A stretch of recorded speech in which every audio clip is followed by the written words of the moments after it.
Got it. Good morning, everybody. It is Podcast Friday. Welcome to Facebook and Hcma's live broadcast of Tales from the Heart, a podcast hosted by yours truly, Lisa Salberg. And my special guest today is Dr. Marty Maron. Good morning, Mary. Good morning, Marty. Marty and Maron came together there. Good morning, Marty, and welcome to Heart Month. You need another coffee. I think I do. Yeah. I'll have water instead. All right. Fair enough. Good morning. Good to see you as always. Hello to everybody tuning in. So it's Heart Month, which means everybody wants to talk about hearts for 28 days. I don't know why we got the short month, but I did find something else a little ironic about Heart Month. I learned something new this month, and it happened earlier this week.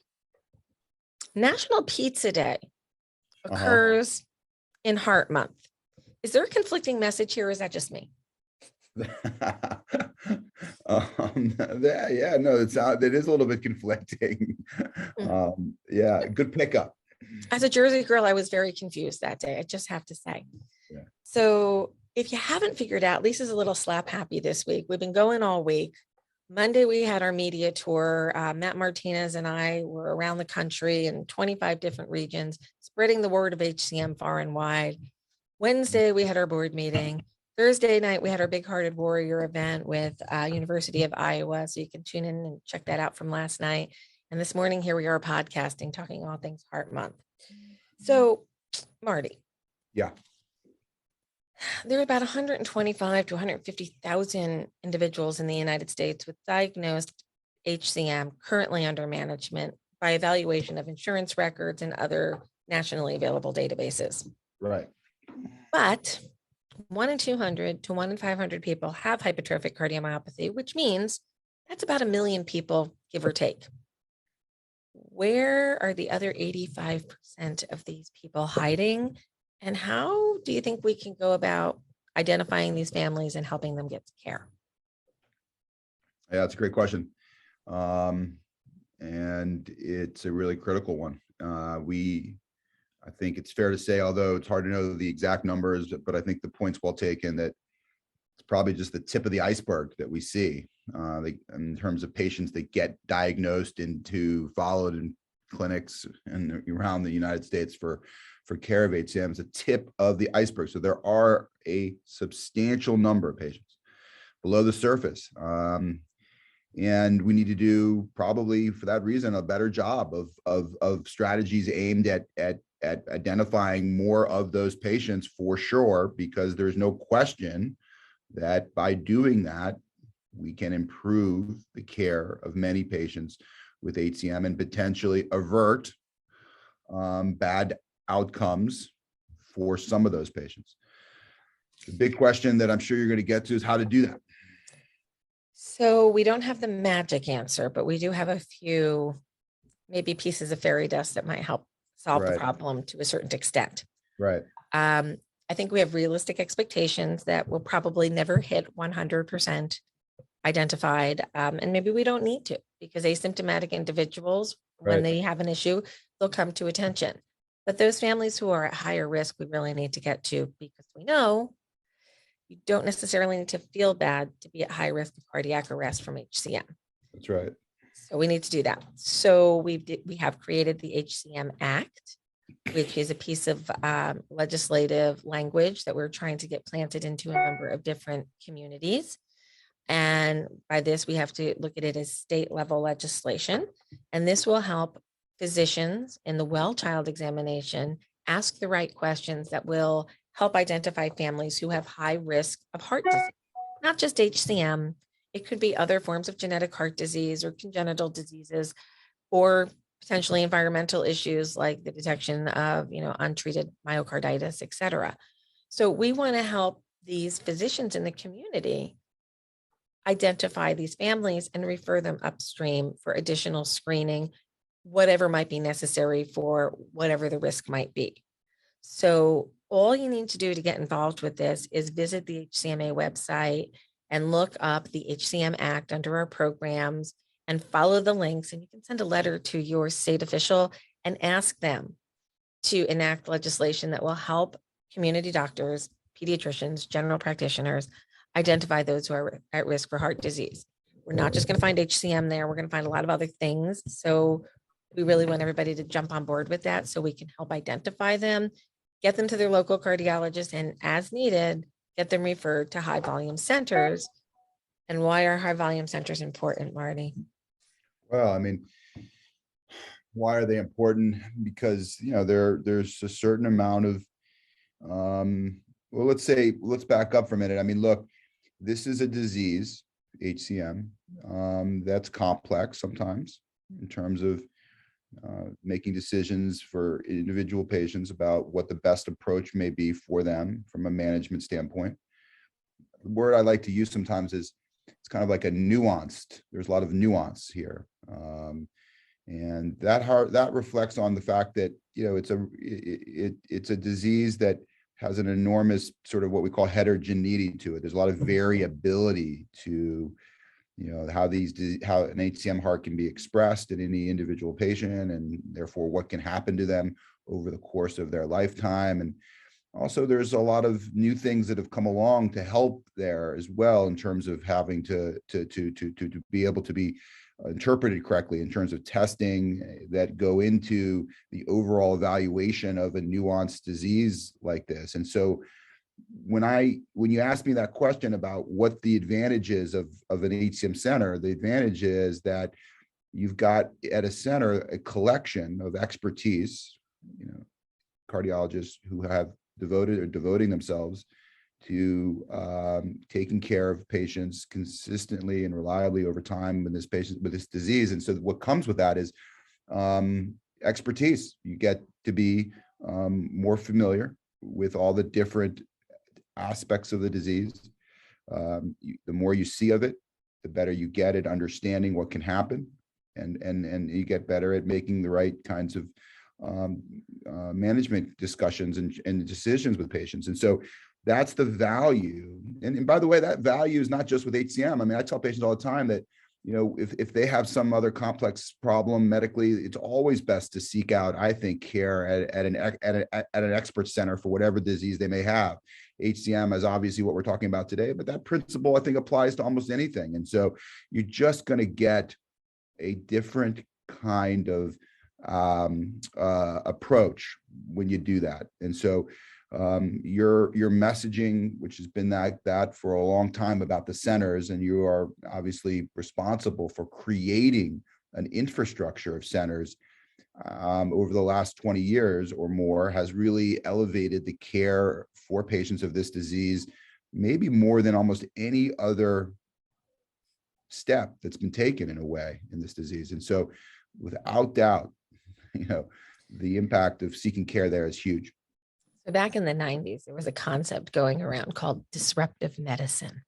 Yeah. And I really like that term because I thought patients could really get engaged in creating care models that worked for them in collaboration with high volume operators or knowledgeable individuals on a particular disease state.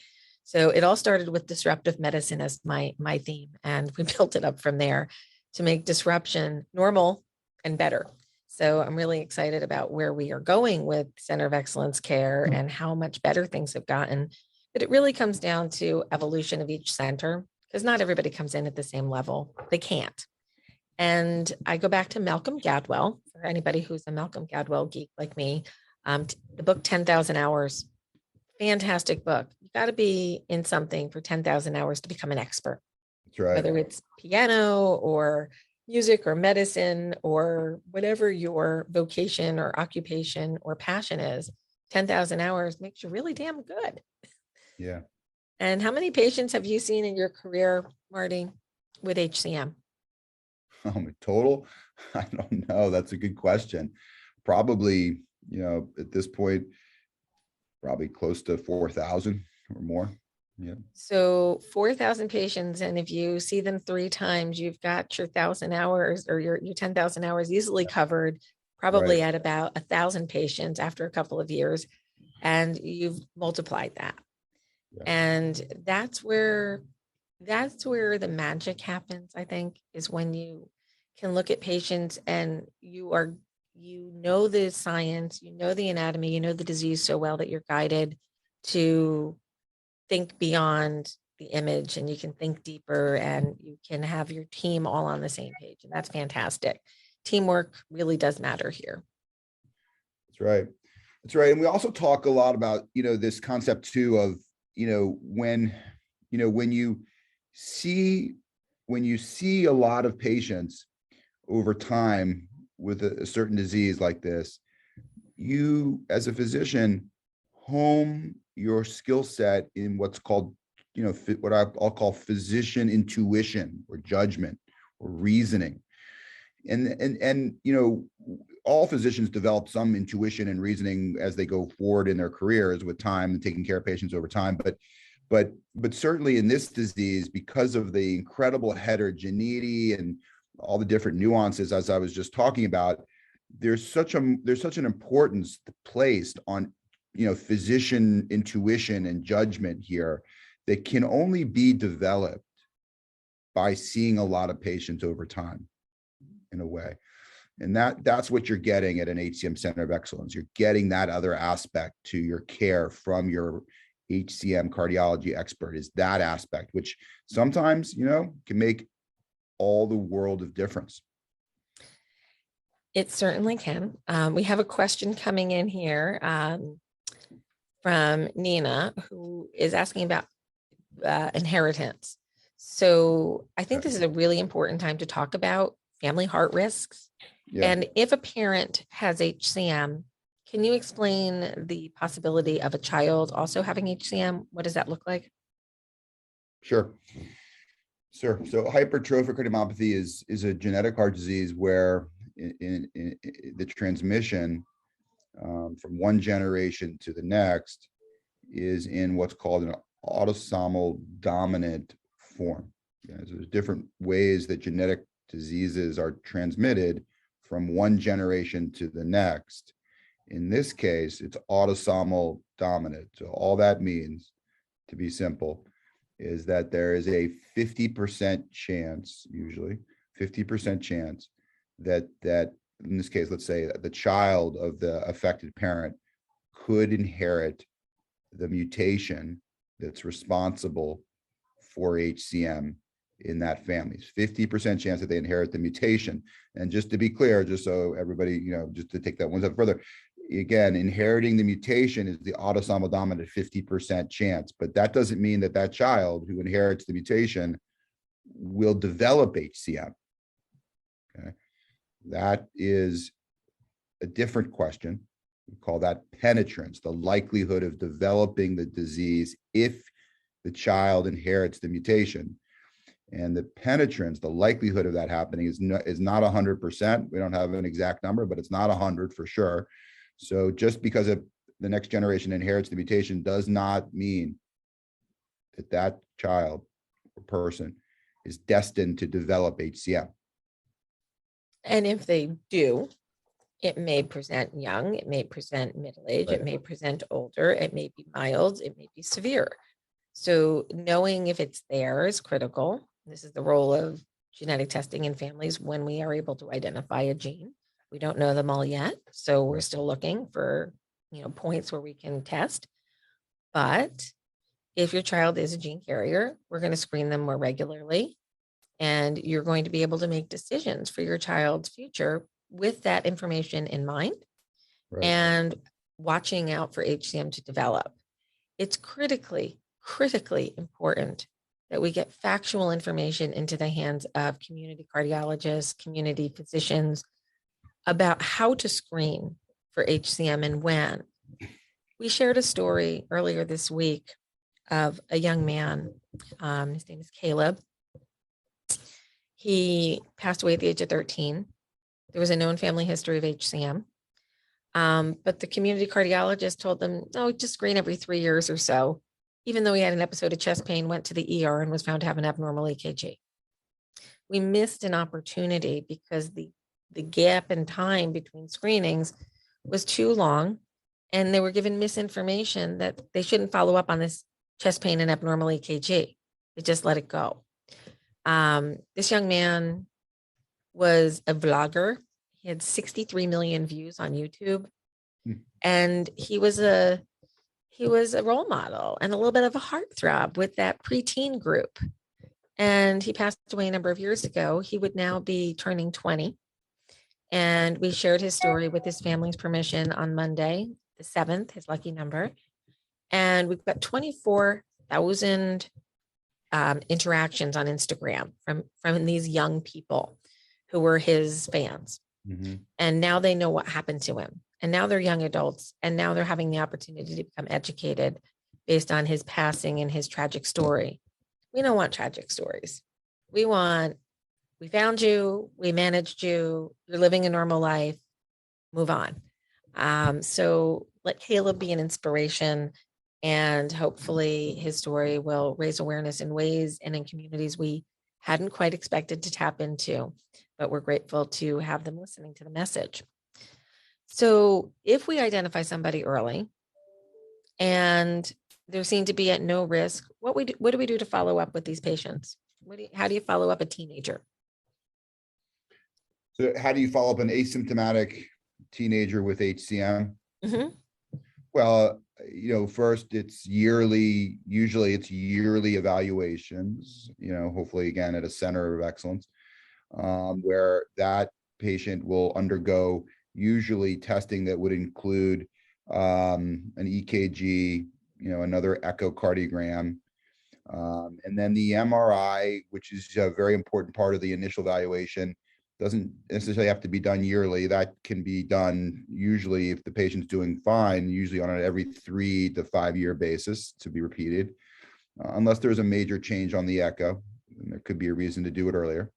That's usually, and then usually what we call an ambulatory monitor, a monitor that a patient wears for a certain duration of time to look for arrhythmias. And so that constitutes or comprises the kind of the yearly HCM evaluation that almost all young middle-aged patients should have on about a yearly basis.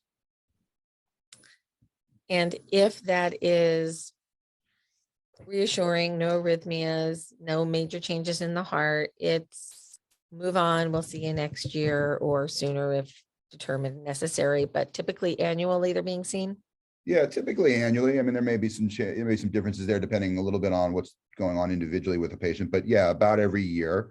And then of course, as part of that is the recommendations that center around what level of physical activity may be safe to, and kind of revisiting that every year too, to make sure that everybody continues to understand those recommendations. And then, and somebody who's asymptomatic, who, is doing well, otherwise there may be no role for therapy at that point.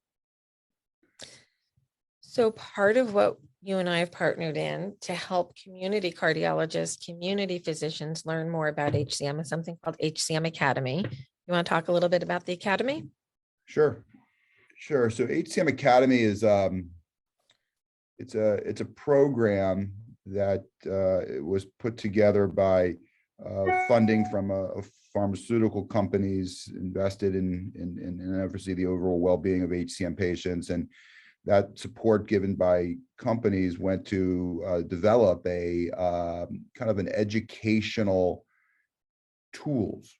And there's different platforms that this information or educational information about HCM is put together, including online as well as actual in-person didactic talks. But essentially, what the Academy essentially is an infrastructure in which educational information has been put together to raise awareness about HCM and the management of the disease to, at least initially right now, those practitioners in the different parts of the United States that are seeing patients with HCM or have an interest in HCM, so that we can, increase the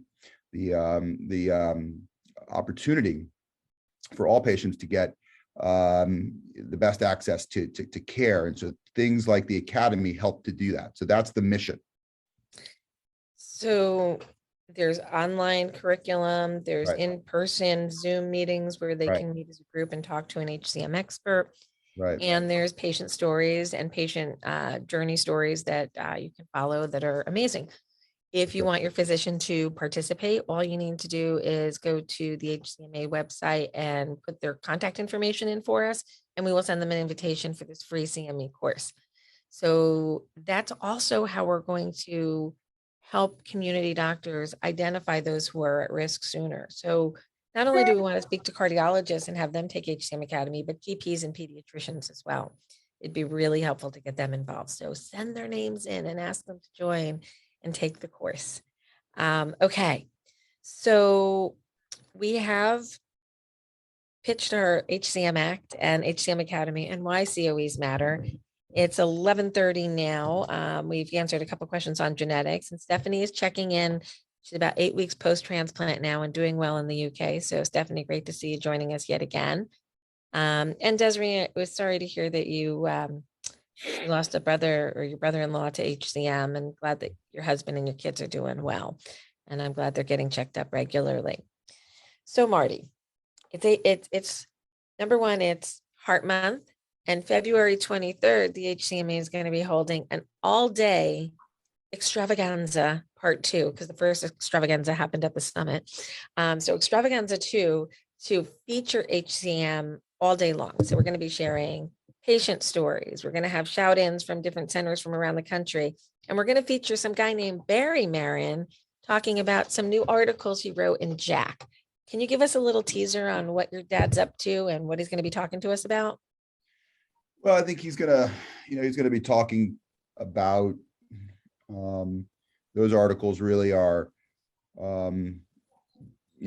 articles that really summarize in a way, where we've come in the last 50 to 60 years in the treatment of this disease.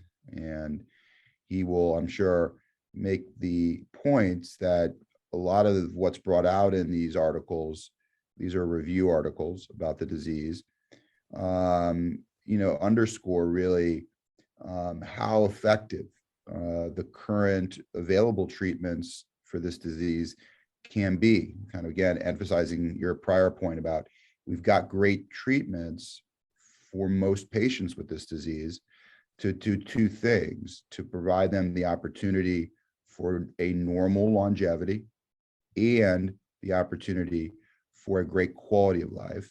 So we've got great treatments to do both of those that can accomplish both of those goals. And so those can be done almost anywhere in the world today. And so his point in these articles is that this idea is that HCM for almost all patients is a treatable situation today and should be viewed that way. And that all practitioners should be able to provide patients the opportunity to achieve those goals. And so that's probably, I imagine the focus for him is going to be how much impact those treatments have really had over the last 50 to 60 years and being able to get us to this point. And now we've got to be able to identify the patients to be able to provide them that treatment, and also to educate the physicians to a point where they can, when they make the diagnosis, be able to effectively deliver those treatments to achieve those goals. So that's really what he's going to talk about. It's in a way, and maybe it is, I've known your dad a long time, longer than I've known you, 26 years plus. Yep. Which is really hard to believe because I'm 28. Just roll with it. Just roll with it. Yeah. This is his life's work. And there aren't many people who can say, he showed up on the scene in the early 70s, really looking at this. And the disease was identified in 1959. So there was a decade of knowledge with no good imaging equipment really in the 60s. Right. The development of echocardiography, the perfecting of echocardiography, the addition of, the original papers with Morosky and ICDs. There's 3 HCM patients potentially in there, right? Out of 4 patients. Right. And your dad was there in the background saying, this will work for HCM. And it took until the 90s for ICDs to really be adopted in HCM, but your dad was behind the scenes the whole time. Yeah. He's been marching this march longer than almost anybody. Oh yeah. And these articles are a culmination of a life of work. It's a big deal. It is. It's a really big deal. It is. And yeah, no, I think you're absolutely right. I mean, he was at the right place at the right time, and he was in a way the right person to advance a lot of these ideas that have made a huge difference. And there's some amazing stories that I'm sure he'll tell as part of that really emphasize just how amazing things have really gone, in the last several decades to allow us to get to this point. And certainly he has been a huge part of that, if not the major figure there. Although, I think it's always fair to say that many others have contributed in huge ways as well. And we always stand on the shoulders of others as well. And many others have also dedicated their lives in terms of studying the disease and taking care of the patients. And so he will also recognize, I think, when he talks to you, many of who those people are as well that have been part of major contributions, over the years. There are a couple of things that I'm sure about in the world. You cannot do anything great alone. Right. You need partners. Yep. You need people to support you, argue with you, and make you stronger and better. And your dad has been that for so many people, and he has had so many of those people in his life as well. And I think it's just a great day. Our first original HCM Awareness Day. Yeah. Who better to feature as a keynote speaker for the day than Barry Maron? Yeah. And these articles in particular are really digestible, understandable for physicians, and I think for patients to help themselves advocate for themselves. And I think it's fantastic that we're going to have him here. But I do want to just give a quick shout out to the other Maron behind the scenes, because if it weren't for Donna, right, I don't think anybody'd be anywhere.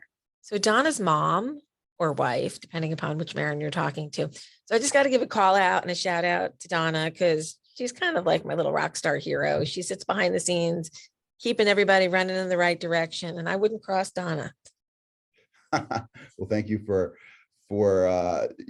thinking of her in that way. Obviously, without her, being a supporter of all of us, she's an incredible mom and supporter of all of us in such a special way. None of us would have been able to be who we are without her. So appreciate you mentioning that. It's very nice. Of course.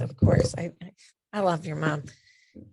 She has to be a very special woman to be able to put up with the passion that lives in that family for a particular purpose. Although I'm sure some sporting events can probably get a little testy in that house too. I will say she is at this point burned out of hypertrophic cardiomyopathy. So she does, when we start talking, she does disappear and goes back to the bedroom and watches MSNBC at that point. So I'm not sure she's as engaged as she was before, but that's not unreasonable. I think she can retire now. That's okay. She's done her part. The contributions are there and her fingerprints are on everything. So we have to acknowledge during Heart Months, our mom's hearts keep the whole family beating. So that's kind of an important thing too. Okay. So I will say one other thing just on that. I think it's important to note, and I think you will talk about this, I'm sure, with him, meeting my dad on Hcm Awareness Day, that, you always have to remember, I think, that at least I always remember that in addition to the incredible kind of scientific advances that have occurred over the years by him and others, I think I got to give him credit also to the fact that behind all the scientific advances was an incredible passion for the patients and the well-being of the HCM patient community. Just as going back in time, many listening may not appreciate this, but HCM was, in a way, kind of a much less recognized disease going back many decades. And there were at different times people that took advantage in a way of the HCM population, advantage in quotes, in some ways, but there were things done that may not have been done in other diseases because it was a disease a little bit under the radar in a way.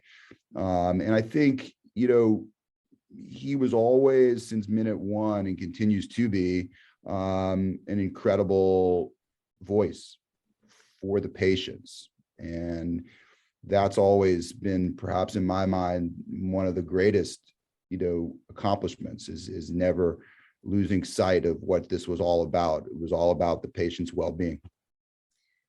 I think, I go back to, I actually have the note from the very first phone call that I placed to him, and the return call back in my notes in my notebook. I left him a message. Hey, I'm from New Jersey. I read an article that you wrote about hypertrophic cardiomyopathy. I have it, and I think I want to start like a support group or something. Call me. Like, I talked to Terry, and that was the message. And like 8 minutes later, he called me back. Yeah. Who is this? What do you want? Yeah. Right. Where did you get my number?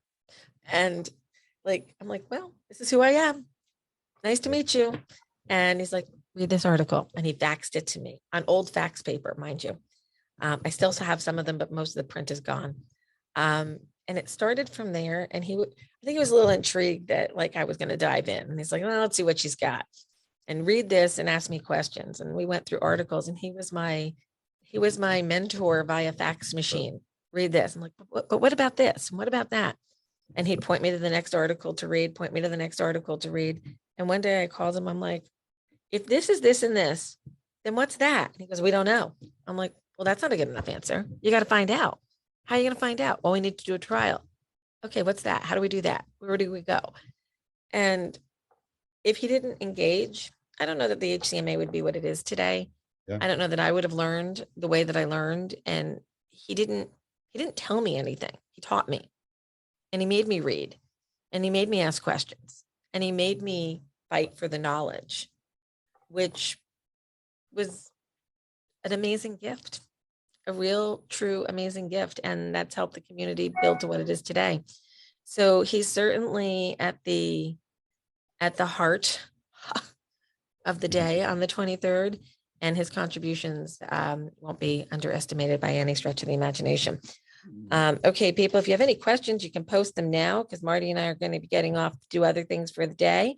So you can post your questions now, and I would encourage you to go over to the HCMA website and immediately sign up to join us. You do not have to stay with us all day in the webinar.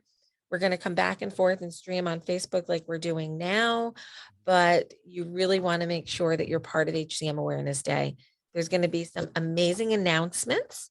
And we have some surprises coming, and they're exciting and they're positive. And I can't say another word till 7 p.m. on the 23rd. We're not even announcing who's joining us at that time. It's going to be a surprise to all of the people in the audience, and you're not going to want to miss it. So we've got that. Marty, anything else you want to say for Heart Month? Anything you want to say to your patients and your families out there? I hope everybody's doing well. That's for sure. Let's start with that. I hope everybody's good. And if not, then let me know so that we can get you good. So that's what we'll say. And thanks for your support as always too. Not just of our center, but of also the broader HCM community and for the HCMA. So we appreciate all that support. It makes a huge difference, and it helps to advance the cause in a way that without that help, it would never be advanced. So, appreciate everybody being engaged the way they are. I do too. And we have 300 plus individuals signed up to be volunteers for the HCMA. So we're going to be rolling out some amazing programs over the next year, where we're going to be engaging more and more people, more and more committee work. This is work that will rise up much easier with more hands, and we're all going to have a say. This is not LISA, this is HCMA, this is ours, this is a community, and we're all going to do better together. Nina has an interesting question before we run away today. Okay. Can we manage HCM by eating less carbs? Yeah, I mean, so I'll answer that by saying first that we don't really have any clear evidence that specific aspects of diet directly influence or impact the disease expression, or for that matter, necessarily what happens to patients over time with this disease. So the relationship between diet and a genetic heart disease like HCM, is unclear. That said, do I think it's possible that there could be an interplay or relationship between different kinds of environmental factors?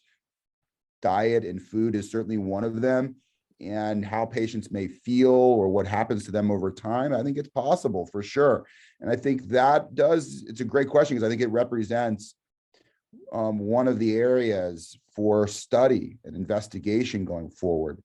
Because what we're starting to talk about as HCM experts is maybe there are environmental factors or triggers that contribute to disease besides the mutation that we're born with, that may in fact be important and could then be modified, and so that's an area for the next decade or so that needs to be looked at. And but at this point, no clear evidence to say that carbs are bad for hypertrophic cardiomyopathy. I think carbs are just evil.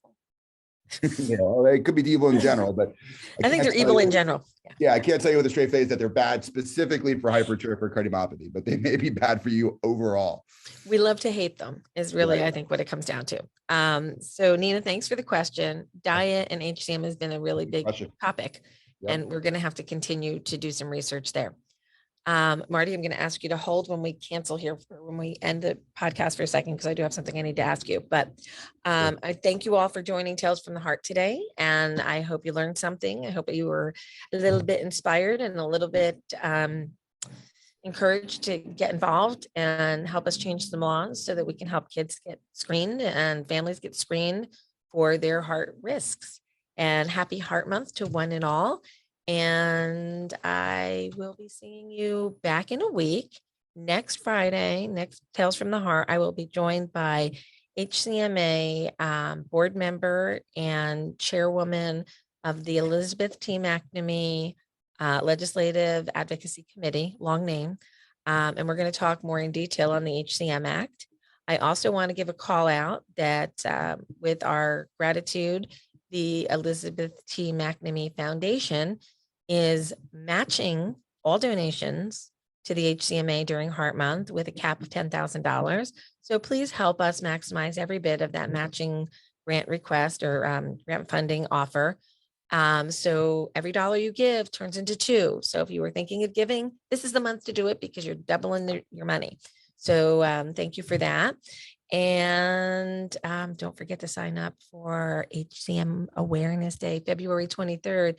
And hereafter, we will be keeping the last Wednesday in February as our Hcm Awareness Day. So mark your calendars every year.